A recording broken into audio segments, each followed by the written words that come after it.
Olá, bem-vindos à Igreja no Mundo, o programa da Fundação AIS aqui na sua televisão. Hoje vamos ter um programa muito especial, vamos contar com a presença da diretora da Fundação AIS em Portugal, Catarina Martins Betancourt, que está aqui em estúdio. Olá, Catarina. Olá, Paulo. Connosco, que nos vai ajudar a comentar um tema principal do nosso programa, que vai ser o relatório sobre a liberdade religiosa no mundo, que foi lançado recentemente pela Fundação AIS. Um relatório que é muito importante porque nos vai ajudar a descodificar, a conhecer melhor também esta realidade dos cristãos perseguidos e da perseguição religiosa no mundo, mas também o trabalho da Fundação AIS.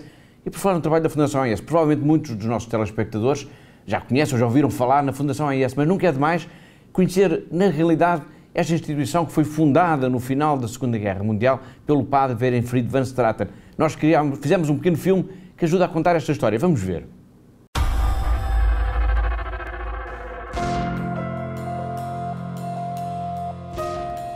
Em muitos lugares, os nossos irmãos e irmãs sofrem pelo seu amor a Cristo.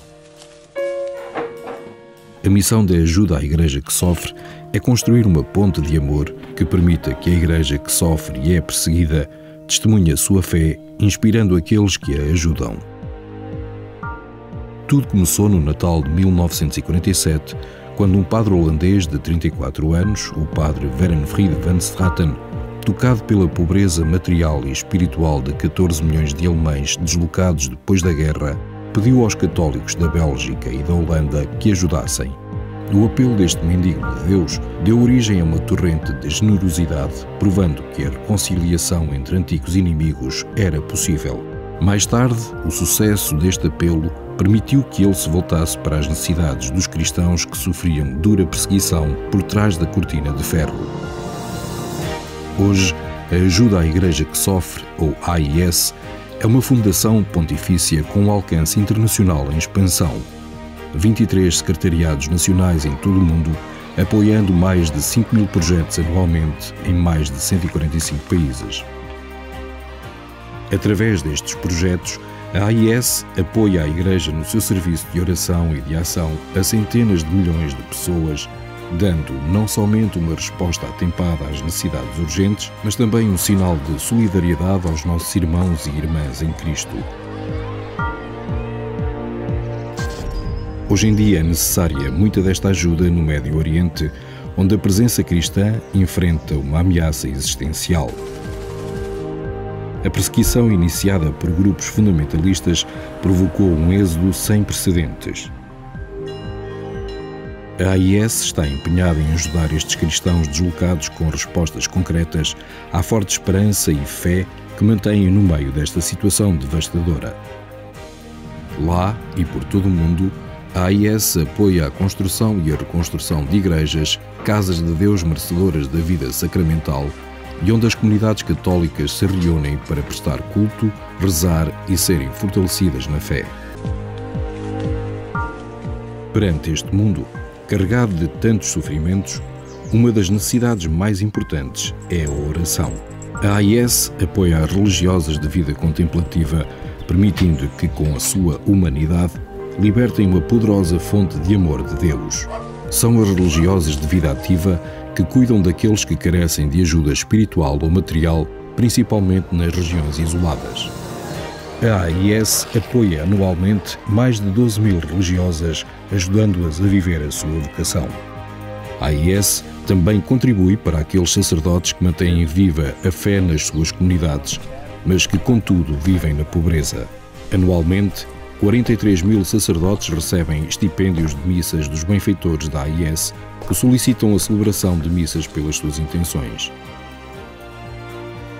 Estes testemunhos inspiram jovens corajosos a oferecer a sua vida para servir a Igreja. Mas nas regiões pobres, responder a este chamamento é um percurso difícil. Para aliviar esta necessidade, todos os anos a AIS apoia a formação de aproximadamente 13 mil destes futuros padres por todo o mundo. Onde os fiéis não podem ir à Igreja, a AIS ajuda a Igreja a ir até aos fiéis, providenciando os meios de transporte necessários aos padres, religiosas e catequistas para servirem nas áreas mais remotas.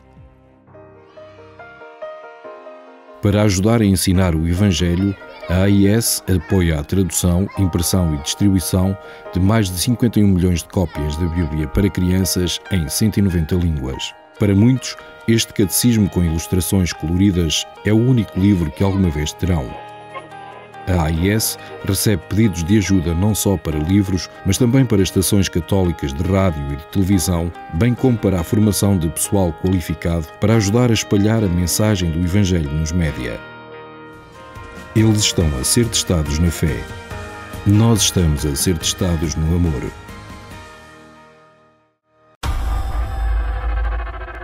Foi um pequeno filme sobre a história da Fundação AIS. Bom, como eu disse no arranque do programa, nós vamos hoje dedicar-nos essencialmente ao lançamento do relatório sobre a liberdade religiosa, que foi em novembro, e que foi apresentado em Lisboa pelo professor Jaime Nogueira Pinto. Nós temos uma pequena declaração dele, fizemos uma pequena entrevista, já iremos ver essa entrevista, mas para já vamos falar sobre o relatório e sobre as suas conclusões. Catarina, há um número, logo neste relatório, que sobressai cerca de 300 milhões de cristãos vivem em países onde há perseguição, onde há pouca tolerância religiosa. É verdade, Paulo, e de facto é um número arrepiante, brutal mesmo, e na verdade, Paulo, não são 300 milhões, mas são 327 milhões de cristãos que vivem atualmente em países onde de facto não há liberdade religiosa ou onde há esta perseguição religiosa. E isto significa, Paulo, para quem nos está também a ver lá em casa, para perceber, 1 em cada 5 cristãos no mundo vivem em países onde não há tolerância religiosa. A liberdade religiosa, é importante perceber esta importância, porque a liberdade religiosa é talvez das liberdades, digamos, dos direitos humanos dos mais importantes, porque quando a liberdade religiosa é violada de alguma maneira, isso significa normalmente que todos os outros, a grande parte dos outros direitos fundamentais estão também a ser violentados. E o relatório da Fundação AIS é perentório. Nós estamos, de facto, no mundo, o retrato do mundo é um retrato assustador no que diz respeito a esta liberdade, não é? Sim, Paulo, de facto é verdade. E um outro dado que podemos aqui apresentar é que, de facto, 61% da população mundial vive em países onde a liberdade religiosa não é respeitada. Portanto, esta percentagem dá-nos uma ideia de exatamente como é que está neste momento a ser vivida esta questão da liberdade religiosa, e percebemos que, de facto, esta ausência da liberdade religiosa acarreta outro tipo de situações, outro tipo de consequências para a vida destas comunidades que vivem nestes países. E a percepção que também nós temos na Fundação AIS, na elaboração de todo este relatório, é que a maior parte das pessoas, enfim, que vivem, dos nossos telespectadores, por exemplo, não têm uma percepção exata desta realidade.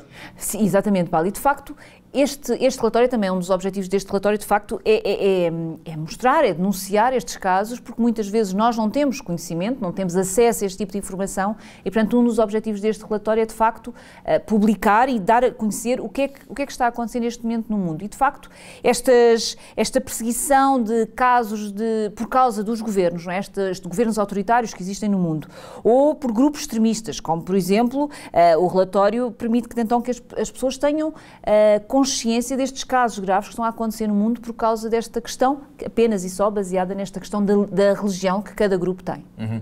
Depois, cerca de uma semana depois do lançamento do relatório da liberdade religiosa em Lisboa, a Fundação AIS fez iluminar de vermelho 4 monumentos icónicos em Portugal. Fez iluminar de vermelho para chamar a atenção precisamente sobre a questão da liberdade religiosa no mundo. Foram 4 monumentos, foi o Mosteiro dos Jerónimos, em Lisboa, o Monumento ao Cristo Rei, em Almada, a Torre dos Clérigos, no Porto, e a Basílica dos Congregados, em Braga. E foi, Catarina, uma jornada magnífica. Sim, Paulo, foi de facto uma jornada magnífica e foi também uma forma de chamarmos a atenção, não é? Nós falamos aqui semanalmente nos nossos programas de televisão dos casos de perseguição, os casos de violência à comunidade cristã no mundo, e ao iluminarmos de vermelho, e vermelho é a cor do sangue dos mártires, portanto, é uma forma simbólica de chamar ao mundo a atenção do que é que se está a passar hoje em dia em termos de liberdade religiosa. E não podemos, de facto, esquecermos esta comunidade cristã, que é muitas vezes esquecida no mundo, e nós temos, como Fundação AIS, temos este dever de chamar a atenção ao mundo o que é que se está a passar com a comunidade cristã, e por isso nada melhor do que chamar a atenção através desta iluminação de monumentos desta cor vermelha. Uhum. Diga-se de passagem que este não foi apenas uma iniciativa em Portugal, foi uma iniciativa, digamos, internacional, que envolveu praticamente todos os 23 secretariados da Fundação AIS e muitos outros monumentos, também icónicos, noutros países, também estiveram, nesta altura, também iluminados de vermelho. Voltando agora ao relatório. O relatório também nos diz que, em todo o mundo, há 38 países em que a questão da liberdade religiosa é mais preocupante. Catarina, que países são esses?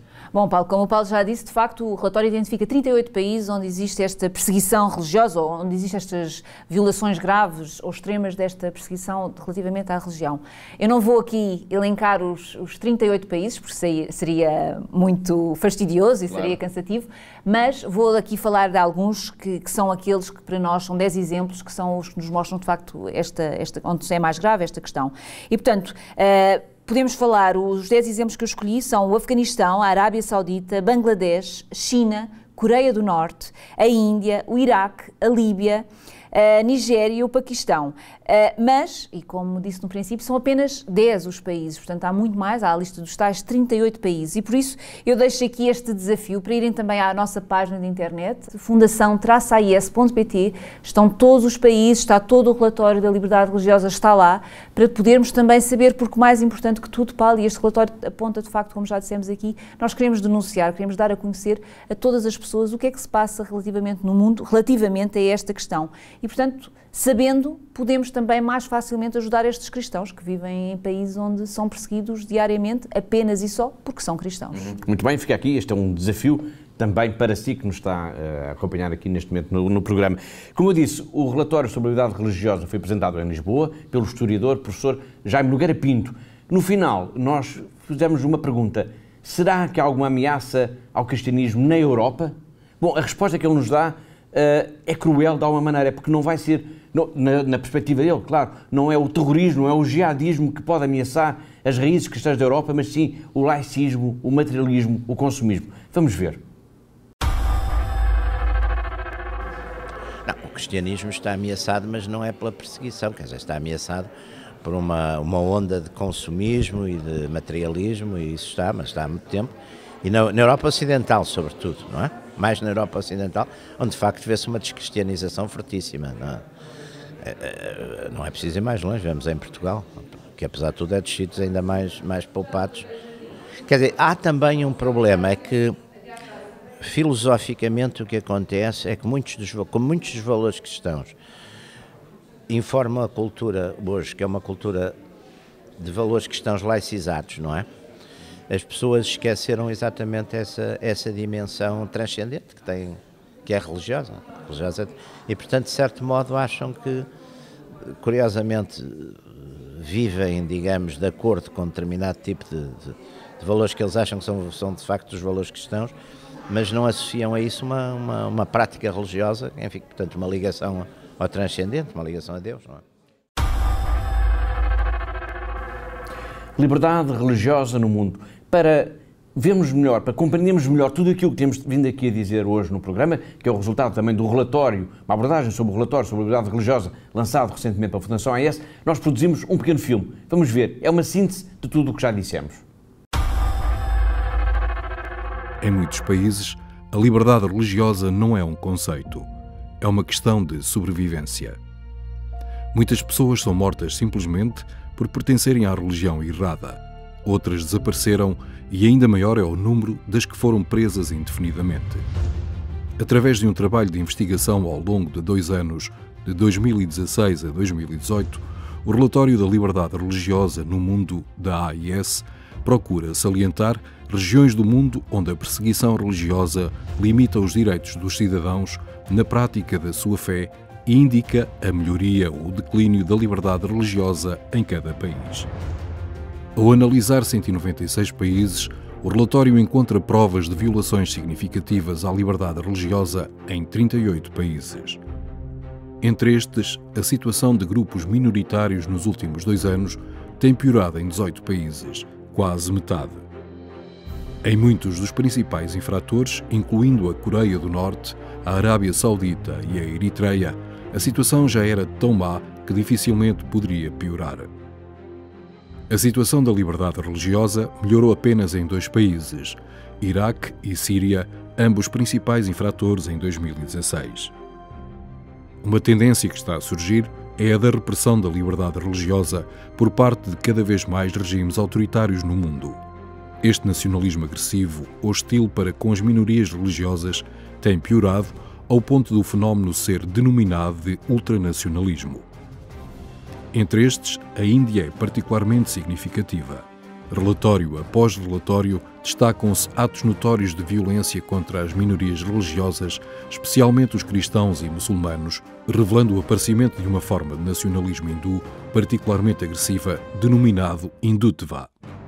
Na China, nos 2 últimos anos, o governo comunista tem adotado renovadas medidas para reprimir grupos religiosos considerados resistentes às autoridades comunistas. Em Myanmar, em setembro de 2017, o regime nacionalista budista iniciou uma importante ofensiva militar contra muçulmanos Rohingya, levando mais de 700 mil pessoas a fugir para o vizinho Bangladesh, juntando-se aos 200 mil que já lá estão refugiados.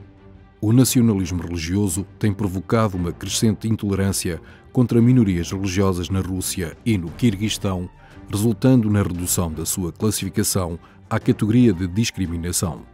Também na Turquia, em resposta ao golpe de Estado falhado de julho de 2016, grupos religiosos minoritários têm estado cada vez mais sob renovada pressão. Embora desde 2016 a ameaça militar no Iraque e na Síria por parte de grupos radicais islâmicos, incluindo o ISIS e a Al-Qaeda, tenha diminuído, a mentalidade prevalece, continuando a ameaçar as minorias religiosas e, através da consequente crise de refugiados, a estabilidade dos países vizinhos. Desde então, a ameaça do Islão fundamentalista tem-se espalhado para outros países, como por exemplo África, onde uma nova frente de fundamentalismo islâmico, apoiada em parte pelos Estados Árabes, está a eclodir com consequências devastadoras para as minorias religiosas, especialmente para os cristãos. No período sob escrutínio, há, no entanto, raios de esperança. A perda de território apoderado pelos grupos extremistas na Síria e no Iraque reflete perdas semelhantes às experimentadas por outros grupos radicais, como o Boko Haram no norte da Nigéria, bem como um declínio brusco na violência islamita militante, tanto na Tanzânia como no Quênia. A estabilidade resultante da derrota militar destes grupos tem permitido aos grupos religiosos minoritários considerarem o regresso às suas casas. Por exemplo, no Iraque, desde junho de 2018, os relatórios indicam que quase 50% do número total das pessoas que tinham fugido de Caracos tinham regressado àquela cidade. Embora em algumas regiões o fundamentalismo islâmico tenha sido afastado, noutras tem aumentado. O relatório revela um aumento de ataques terroristas no Ocidente, especialmente na Europa. Como demonstram estes ataques, a ameaça causada pelo extremismo tornou-se agora universal, iminente e sempre presente. Como tal, esta ameaça, indicada no relatório como terrorismo de proximidade, arrisca a criar uma cultura de suspeição e desconfiança, potencialmente fraturando sociedades que outrora eram harmoniosas. Apesar de provas a favor da crescente ameaça de fundamentalismo religioso por todo o mundo, até à data pouco se tem feito para converter as palavras de preocupação em agenda para defender e apoiar a liberdade religiosa. Os factos no relatório demonstram que há uma barreira de indiferença por trás da qual o sofrimento da minoria religiosa passa muito despercebido. A iliteracia religiosa e a apatia cegam o Ocidente para o aumento da perseguição perpetrada pelo crescente ultranacionalismo e extremismo contra grupos religiosos minoritários.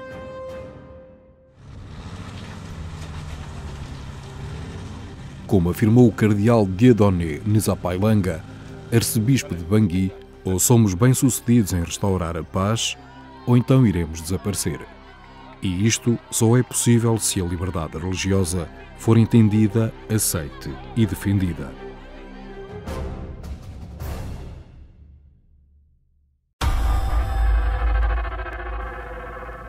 Vimos o essencial sobre o relatório da Fundação AIS sobre a liberdade religiosa no mundo, que, recordo, compreende o período que vai de junho de 2016 a junho de 2018. Um dos países de maior preocupação, e isso está patente neste relatório, é a Síria. De tal maneira que a Fundação AIS resolveu lançar neste Natal uma campanha sobre a Síria que teve logo, Catarina, o apoio entusiástico do Papa Francisco. É verdade, Paulo, de facto foi o apoio entusiástico do Papa Francisco e é muito bom estarmos aqui mais uma vez na Canção Nova a partilharmos com os nossos amigos esta campanha para a Síria. Portanto, como o Paulo referiu, é uma campanha de Natal para a Síria e que é intitulada Velas pela Paz na Síria. E esta campanha de oração, de solidariedade, de ajuda ao povo sírio, de facto teve início no passado domingo, portanto o primeiro domingo de Advento, em que o o Papa Francisco, o Santo Padre, depois do Ângelus, acendeu a primeira vela, esta vela simbólica que também quer ajudar-nos a todos e a expressar também a todos esta necessidade urgente de oração pela paz na Síria e no mundo, e de facto foi muito bom ouvir o Papa Francisco a agradecer também esta ajuda que a Igreja que Sofre está a dar ao povo sírio. Muito bem. Foi muito bom ouvir e ver, e é isso que vamos fazer agora. Melhor de tudo aquilo que poderíamos dizer sobre a intervenção do Papa Francisco no arranque desta campanha é ver o Papa Francisco a agradecer a ajuda à Igreja que Sofre por esta campanha, por mais esta campanha de apoio ao povo da Síria. Vamos ver.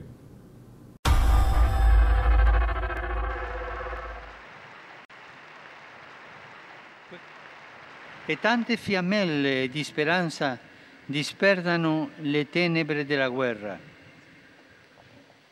Preghiamo e aiutiamo i cristiani a rimanere in Siria e in Medio Oriente come testimoni di misericordia, di perdono e di riconciliazione. La fiamma della speranza raggiunga anche tutti coloro che subiscono in questi giorni conflitti e tensioni in diverse parti del mondo, vicine e lontane. La preghiera della Chiesa li aiuti a sentire la prossimità del Dio fedele e tocchi ogni coscienza per un impegno sincero a favore della pace. E che Dio nostro Signore perdoni coloro che fanno la guerra, coloro che fanno le armi per distruggersi e converta il loro cuore.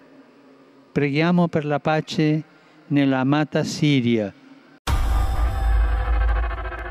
Filipe Osores é o secretário-geral internacional da Fundação AIS. Recentemente ele esteve de passagem por Lisboa e quis deixar também um pequeno testemunho da importância desta campanha internacional da Fundação AIS de apoio à Síria. O Filipe Osores é alemão, mas é um verdadeiro poliglota e também fala em português.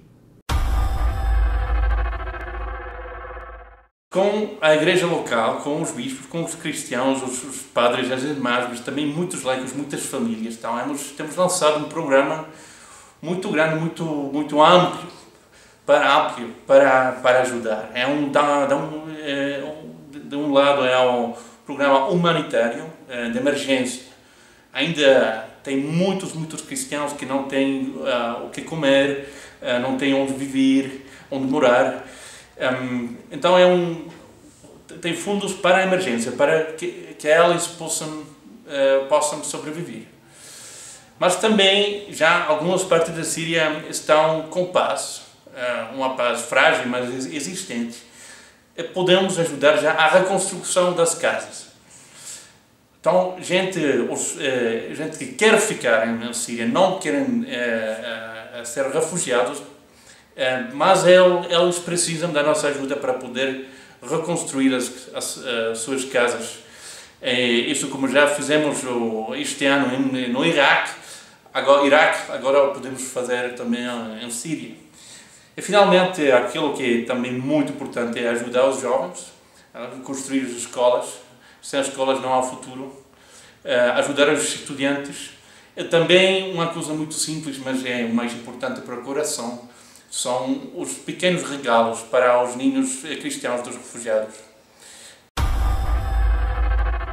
Muito bem, nós estamos a falar desta campanha da Fundação AIS de apoio à Síria, uma campanha que já passou por esse gesto magnífico de vermos o Santo Padre acender a primeira vela desta campanha também de apoio às crianças da Síria no primeiro domingo do Advento. Bom, mas levantamos aqui uma questão. Será que as próprias crianças da Síria estão mesmo empenhadas nesta campanha? Ou isto é mais uma coisa dos adultos e elas, enfim, veem isto um pouco à distância? Vamos já conferir a resposta a esta dúvida. In Syria, it's been almost 8 years since the beginning of a war where no one has won. Its victims are these children. Many of them do not remember what living in peace was like. The International Catholic Charity Aid to the Church in Need is launching its Christmas campaign. It's not only in response to the dramatic humanitarian situation caused by the war, but also in support of the Christian presence in the Middle East, so it doesn't disappear. Because of this, thousands of these children have written messages and lit candles, praying for peace in their country. عمرهم بارودي لأنه هدول أسلحة الحرب. إنه يصير هذا الشيء ويرجع عم برسم حمامة بتعبر عن السلام. ولكل أطفال البنات أتمنى يصير السلام بكل وطن. بقول لك إنه بتمنى يحل السلام بكل العالم. بقول للأولاد إنه يضلوا بسلام ويجمعن الله مع بعض. In these days, all across Syria, thousands of candles are being lit as an echo of their cry for an end to war. The children, especially, they are in need for peace, to live in peace and to feel peace, because they lost a lot of this kind of peace, to go out of their houses and to play out of their houses and to come to the church, because a lot of voices happened, a lot of bumps they were heard around them. So we did this because the people or the children especially, they are in need for peace in Syria. The big issue we have now, our main priority is children. We have to work with them in faith, in their state of mind, so that they can stay in Syria. Our children's schools are the core of Christianity. Now Aid to the Church in Need will carry these same candles to many countries around the world to transmit the light of hope during Advent and Christmas. The campaign Candles for Peace in Syria wants to remind the world of the tragic situation the Christians in Syria are facing. Before the war, they were 10% of the population. Now, they're only 3 or 4%. Thus, to show the world solidarity with them and that they're not alone, this year millions of candles will be lit all over the world.